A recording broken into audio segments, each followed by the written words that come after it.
જય હિન્દ.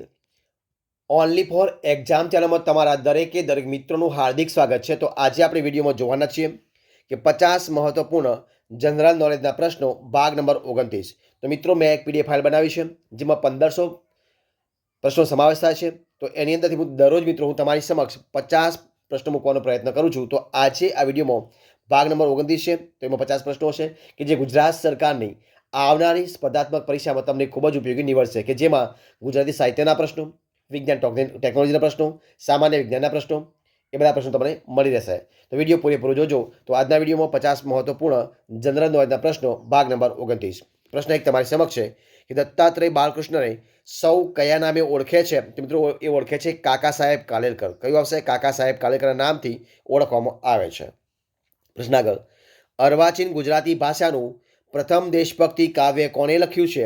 તો લખ્યું મિત્રો કવિ દલપતરામે. કોને લખ્યું છે? કવિ દલપતરામ. એટલે હુન્નર ખાનની ચડાઈ ઈસવીસન 1851 થઈ હતી. બરોબર છે. જોઈએ પ્રશ્ન આગળ.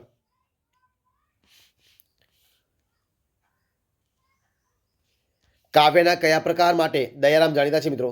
તો ગરબી માટે. કાવ્યના ગરબી નામનો એક પ્રકાર છે, એના માટે દયારામ જાણીતા છે. પ્રશ્ન આપણે આગળ જોઈએ. ગુજરાતી ભાષાનું પ્રથમ બાળપાક્ષિક મિત્રો કયું હતું? તો ગાંડીવ. કયું હતું? ગાંડીવ. પ્રશ્ન આગળ, ઉમાશંકર જોશીનું ઉપનામ શું છે? તો મિત્રો એમનું નામ છે વાસુકી. શું નામ છે ઉપનામ? વાસુકી. પ્રશ્ન આગળ, કલાપીના ઉપનામથી જાણીતા ગુજરાતના કવિનું નામ શું હતું? તો સુરસીજી તખ્તસિંહજી ગોહિલ. શું આવશે? સુરસીજી તખ્તસિંહજી ગોહિલ.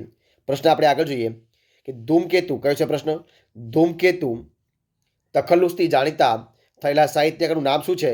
તો ગૌરીશંકર જોશી. શું નામ છે? ગૌરીશંકર જોશી નામ છે. ગુજરાતના કયા કવિ સ્વર તરીકે ઓળખાય છે? તો મિત્રો દલપતરામ. કોણ ઓળખાય છે? દલપતરામ ઓળખાય છે. પ્રશ્ન આગળ, ગુજરાતમાં પહેલી મેનો દિવસ કયા દિવસ તરીકે ઉજવાય છે?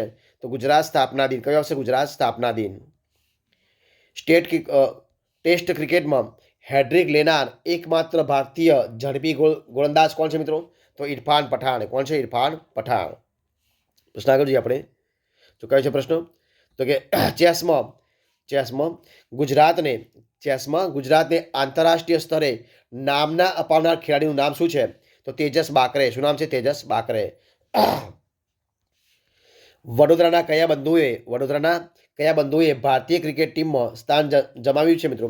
તો ઇરફાન પઠાણ અને ઈસુફ પઠાણ બંને ભાઈઓએ સ્થાન જમાવ્યું હતું. હરિનો છે મારક સુરાનો પદરચના મિત્રો કોની છે? તો કવિ પ્રીતમદાસની છે. કોની છે? કવિ પ્રીતમદાસની છે. કવિ કાંતનું મૂળ નામ શું હતું? તો મણિશંકર રત્નજી ભટ્ટ. શું નામ હતું? મણિશંકર રત્નજી ભટ્ટ એમનું મૂળ નામ હતું. જુનાગઢ નજીક આવેલો કેન્દ્ર શાસિત પ્રદેશ દીવ એ કઈ વિદેશી પ્રજાનું થાણું છે? એટલે કે પોર્ટુગીઝનું થાણું હતું મિત્રો. કોનું થાણું હતું? પોર્ટુગીઝ પ્રજાનું થાણું હતું. પ્રશ્ન આપણે આગળ જોઈએ કે મહાકવિ પ્રેમાનંદનો મુખ્ય વ્યવસાય શું હતો? તો માણભટ્ટ. શું વ્યવસાય હતો? માણભટ્ટ. પ્રશ્ન આપણે આગળ જોઈએ કે સ્કેટિંગમાં ઉત્કૃષ્ટ દેખાવ કરીને અર્જુન એવોર્ડ પ્રાપ્ત કરનાર ગુજરાતના પ્રથમ ખેલાડી કોણ હતા?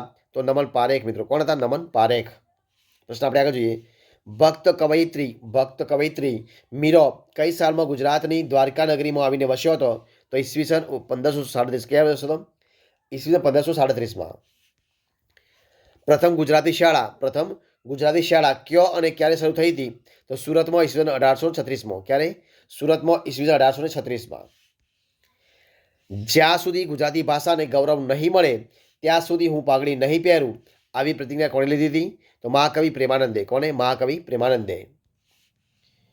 કવિ કલાપીનો કયો કાવ્ય સંગ્રહ ખૂબ જ પ્રસિદ્ધ છે? તો કલાપીનો કેકારવ. શું આવશે? કલાપીનો કેકારવ. મને એ જોઈને હસવું હજારો વાર આવે છે પ્રભુ, તારા બનાવેલા આજે તને બનાવે છે. પ્રસ્તુત પંક્તિ મિત્રો કયા ગઝલકારની છે? તો હરજી લવજી દામાણી સૈદા. શું આવશે? હરજી લવજી દામાણી સૈદા. કલાપી કયા રાજ્યના રાજવી હતા? તો લાઠી. પ્રશ્ન આગળ, જ્યાં જ્યાં નજર મારી ઠરે યાદી ભરી ત્યાં આપની પંક્તિ કયા કવિની છે? તો કવિ કલાપીની છે. કોની છે? કવિ કલાપીની છે. જનની જોડ સખી, જનની જોડ સખી નહીં જડે રે લોલ, જાણીતી કાવ્ય પંક્તિના રચયિતા કોણ છે? તો દામોદર ખુશાલદાસ બોટાકર. કોણ છે? દામોદર ખુશાલદાસ બોટાદકર. કયા બિન ગુજરાતી સાહિત્યકાર સવાઈ ગુજરાતી તરીકે ગણના પામ્યા હતા? તો કાકા સાહેબ કાલેલકર. કોણ હશે? કાકા સાહેબ કાલેલકર. રણજીતરામ વાવાભાઈ મહેતાને નામે કઈ સંસ્થા દ્વારા રણજીતરામ સુવર્ણચંદ્રક આપવામાં આવે છે? તો ગુજરાત સાહિત્ય સભા. કઈ આવશે? ગુજરાત સાહિત્ય સભા. ગાંધીજીને સત્યવ્રત બનવા બાળપણમાં કયા નાટકે પ્રેરણા પૂરી પાડી હતી? તો સત્યવાદી રાજા હરિચંદ્ર. કયું આવશે? સત્યવાદી રાજા હરિચંદ્ર. હવે પછી કોઈને સ્વેચ્છાએ જોડણી કરવાનો અધિકાર નથી, આ વિધાન કોણે કર્યું છે? તો મહાત્મા ગાંધીજીએ. કોણે કર્યું છે? મહાત્મા ગાંધીજીએ. સ્વામી આનંદનું મૂળ નામ શું છે? તો હિંમતલાલ રામચંદ્ર દવે. શું છે? હિંમતલાલ રામચંદ્ર દવે. સુંદરમનું મૂળ નામ શું છે? તો ત્રિભુવનદાસ પુરુષોત્તમદાસ લુહાર. શું છે? ત્રિભુવનદાસ પુરુષોત્તમદાસ લુહાર છે. દર્શક ઉપનામ કયું? દર્શક ઉપનામ કયા વિખ્યાત સાહિત્ય સર્જકનું છે? તો મનુભાઈ રાજારામ પંચોળી. શું આવશે? મનુભાઈ રાજારામ પંચોળી. જય જય ગરવી ગુજરાત કાવ્ય રચના કોની છે? તો કવિ નર્મદની છે. કોની છે? કવિ નર્મદની છે. શ્રી સોમનાથ સંસ્કૃત યુનિવર્સિટીની સ્થાપના કયો અને ક્યારે થઈ હતી? તો વેરાવળ ઈસવીસન 2008માં. ક્યારે? વેરાવળ ઈસવીસન 2008. ગુજરાતી હાસ્ય સાહિત્યના હાસ્ય સમ્રાટનું બિરુદ કોને મળ્યું છે મિત્રો? તો જ્યોતિન્દ્ર દવે. શું હશે? જ્યોતિન્દ્ર દવે. ગુજરાતમાં રેલવે ટ્રેનિંગ કોલેજ કયા શહેરમાં આવેલી છે? તો વડોદરામાં. મિત્રો ક્યાં આવેલી છે? વડોદરામાં આવેલી છે. ગુજરાતની એકમાત્ર આયુર્વેદ યુનિવર્સિટીની સ્થાપના કયો અને ક્યારે થઈ હતી? તો જામનગર ઈસવીસન 1967માં. જામનગર ઈસવીસન 1967માં. ગુજરાત ટેકનોલોજી યુનિવર્સિટી ક્યાં આવેલી છે મિત્રો? તો ગાંધીનગરમાં. મિત્રો ક્યાં આવેલી છે? ગાંધીનગરમાં આવેલી છે. ગુજરાતની સૌપ્રથમ કૃષિ યુનિવર્સિટી કઈ? ગુજરાતની સૌપ્રથમ કૃષિ યુનિવર્સિટીની સ્થાપના કયો અને ક્યારે થઈ હતી? તો દાંતીવાડા ઈસવીસન 1973માં. દાંતીવાડા ઈસવીસન 1973માં. દેશભરમાં આર્કિટેક્ટના અભ્યાસ માટે જાણીતી સીઈપીટીની સ્થાપના કયો અને ક્યારે થઈ હતી? તો અમદાવાદ ઈસવીસન 1963માં. અમદાવાદ ઈસવીસન 1963માં. ગુજરાતમાં HSCE અને SSCEની બોર્ડની શરૂઆત ક્યારે થઈ હતી મિત્રો? તો ઈસવીસન 1972માં. ક્યારે? ઈસવીસન 1972માં. ડિઝાઇન માટેની કઈ વિશ્વ પ્રસિદ્ધ સંસ્થા ગુજરાતમાં આવેલી છે અને કયો? તો નેશનલ ઇન્સ્ટિટ્યૂટ ઓફ ડિઝાઇન. કઈ? National institute of design Ahmedabad. પ્રશ્ન આપણે આગળ જોઈએ કે IIMAની સ્થાપનાનું શ્રેય કોને ફાળે જાય છે? તો ડૉક્ટર વિક્રમ સારાભાઈ. કયો હશે? ડૉક્ટર વિક્રમ સારાભાઈ. એટમિક શિક્ષણ માટે ગુજરાતમાં કઈ સંસ્થા કાર્યરત છે? તો ભાભા એટમેટિક રિસર્ચ સેન્ટર BRC. કઈ આવશે? Bhabha atomic centre BARC. પ્રશ્ન આગળ જોઈએ આપણે કે ગુજરાતમાં સૌપ્રથમ કઈ કોલેજ શરૂ થઈ છે? તો ગુજરાત કોલેજ અમદાવાદ. કઈ? ગુજરાત કોલેજ અમદાવાદ ઈસવીસન 1887માં. દૂરવર્તી શિક્ષણ માટેની ગુજરાતની પ્રથમ યુનિવર્સિટી કઈ છે? તો doctor Baba Saheb Ambedkar open university. કઈ આવશે? Doctor Baba Saheb Ambedkar open university. પ્રશ્ન આગળ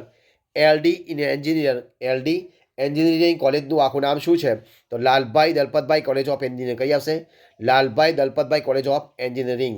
પ્રશ્ન આગળ જોઈએ આપણે કે અમદાવાદમાં મંદબુદ્ધિના બાળકોને તાલીમ આપતી રાષ્ટ્રીય કક્ષાની સંસ્થા મિત્રો કઈ છે?